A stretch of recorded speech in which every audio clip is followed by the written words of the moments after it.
Recule-toi. Oh, qu'est-ce que tu fais là? Qu'est-ce que tu fais là? S'il te plaît. C'est bon, arrête, s'il te plaît. Pierre, reviens. Ah, c'est mon petit frère. C'est bon, monte dans la voiture. Monte dans la voiture. Qu'est-ce que tu fais? J'ai arrêté de faire le manège. La voiture. La mission prioritaire du PSIG, c'est la lutte contre la délinquance sur la voie publique. Et en ce moment, ce n'est pas ce qui manque. Depuis quelques mois, une nouvelle forme de délinquance perturbe la tranquillité des habitants. Les rodéos sauvages à moto. On a déjà des petits événements qui se passent depuis quelques jours sur le secteur de Quetigny, à savoir des rodéos de moto avec des individus cagoulés qui font des roues arrière, des wheelings sur les avenues, sur les rues et parfois même sur les avenues de tramway. Pour vous faire une idée de ces nouveaux hors-la-loi, voici un échantillon que postent sur YouTube ces chauffards. Ils ont envahi les rues des villes, de jour comme de nuit. Au guidon de leur moto, sans plaque d'immatriculation, sans assurance, ils se livrent à des exercices sur la roue arrière, méprisant le code de la route et prenant tous les risques pour faire leur show. Le plus incroyable, c'est qu'ils n'hésitent pas à s'exhiber devant les forces de l'ordre. Et très souvent, à narguer les policiers ou les gendarmes. Une délinquance que l'on ne veut plus voir dans la ville bourguignonne. Mais à peine sorti de la caserne, David y est confronté. Un motard fou le frôle à vive allure. Il a repéré la voiture banalisée de la gendarmerie.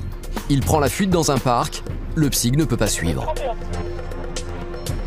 De 311 PSIG Charan, la moto orange se trouve désormais dans le parc du Grand Chénier. Le véhicule est extrêmement maniable, très rapide par rapport à nous. Il peut se faufiler dans des axes, dans des rues que nous, auxquelles on ne peut pas accéder facilement, notamment le parc qui se trouve derrière là. Donc là, ce qui va se passer, deux options. La plus positive, c'est qu'il se range, qu'il se cache et qu'il arrête. La deuxième, plus probable, c'est qu'il fasse ce qu'on appelle le jeu du chat et de la souris. Mais David ne compte pas en rester là. D'autant plus que le gendarme a une botte secrète. Et il compte bien l'utiliser. Des motards de la gendarmerie.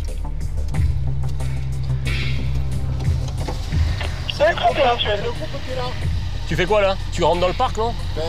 La commandante... Dans le parc, ils savent qu'ils sont attendus. Les amis du jeune qui vient de prendre la fuite en moto les ont déjà pris à partie. Il est où le caillou? Il a été jeté place centrale. Juste derrière le bar. Ouais. Ce rodéo se transforme en une affaire beaucoup plus grave, car les fauteurs de troubles ont en plus attaqué les forces de l'ordre. Il faut à présent intervenir au plus vite pour les interpeller. Allez, on y va en trottinant, les gars. Ouais, c'est bon, Buster, on commence l'interception des individus. La chasse à l'homme commence et immédiatement, un individu à capuche, l'un des jeunes qui a jeté les pierres sur les gendarmes, est identifié. Mais il s'échappe en prenant tous les risques, trop rapide pour être intercepté. En revanche, un deuxième individu n'aura pas la même chance. Il tombe nez à nez face à la voiture de David. Vas-y! Chope-le, chope-le! Mets-toi seul! Mets-toi seul! Mets-toi seul! Ta main! Ta main! Tais-toi! Vite, on mascotte. Les militaires viennent d'interpeller un premier suspect, mais l'autre court toujours. Il est parti là-bas. Il est parti courir dans l'école primaire. Mais alors que l'un des jeunes vient de se faire menotter à terre, ses amis viennent voir ce qui se passe. La tension devient électrique. Lève ta main gauche. Allez, on décroche. Doucement, j'ai pas vu, Ouais, demande de renfort au 18-20. Les gendarmes doivent s'exfiltrer au plus vite avec leurs suspects avant que tout dégénère. Reste là. Les jeunes deviennent de plus en plus menaçants. Il faut employer les grands moyens pour les repousser. Recule-toi. Oh, qu'est-ce que tu fais là? Qu'est-ce que tu fais là? S'il te plaît. C'est bon. Arrête, s'il te plaît. Pierre, reviens. Ouais, c'est mon petit frère. C'est bon, monte dans la voiture. Monte dans la voiture. Qu'est-ce que tu fais? J'ai arrêté de faire le manège. La voiture, monte. Attends, je prends mes claquettes. Monte dans la voiture, on te lève. Mais les amis du suspect ne veulent rien entendre. Il faut les expulser manu militari. Allez, vous circulez parce que t'as rien à faire ici. D'accord, tu rentres chez toi. Allez, c'est vite fait. Et nous on est chez nous aussi ici, d'accord? Non, tu vas pas voir ton pote, c'est mort. Tu vas pas... D'accord, tu vas pas voir ton pote, alors va plus loin. D'accord?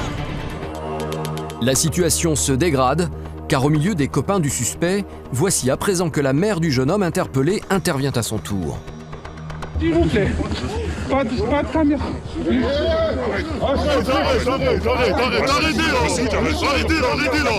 Arrêtez. C'est maintenant la famille qui fait face aux gendarmes. Quant à la mère, elle cherche à tout prix une raison pour que les forces de l'ordre ne partent pas avec son fils.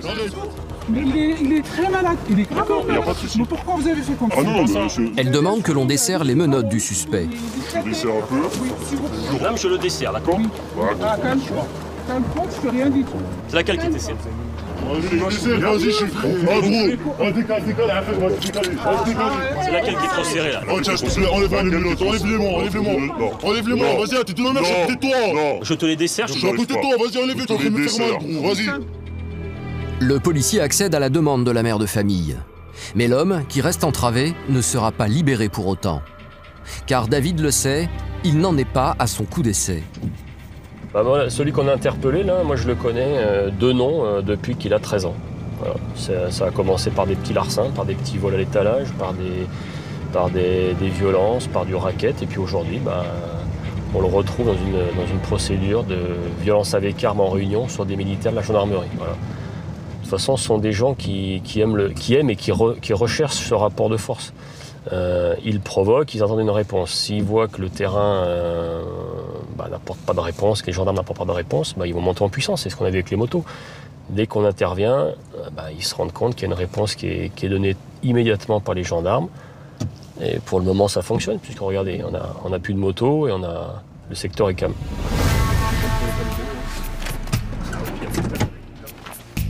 Une fois arrivé à la brigade, l'homme va être placé en garde à vue. Non plus pour délit de fuite, mais pour une infraction plus grave, avoir agressé des gendarmes, en leur jetant des pierres dessus, ce qui, selon la loi, constitue une circonstance aggravante. Tout dépend des motards caillassés.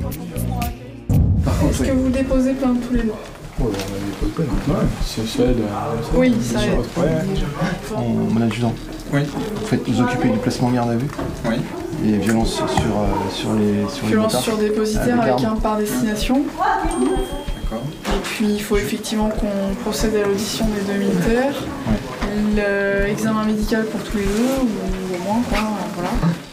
Le suspect risque une peine de 3 ans de prison et 45 000 € d'amende pour une telle infraction selon le code pénal. Pour l'unité d'élite, le PSIG, la mission est bouclée. L'année dernière, le PSIG de Dijon est intervenu plus de 600 fois, soit une augmentation d'activité de 18% en seulement un an.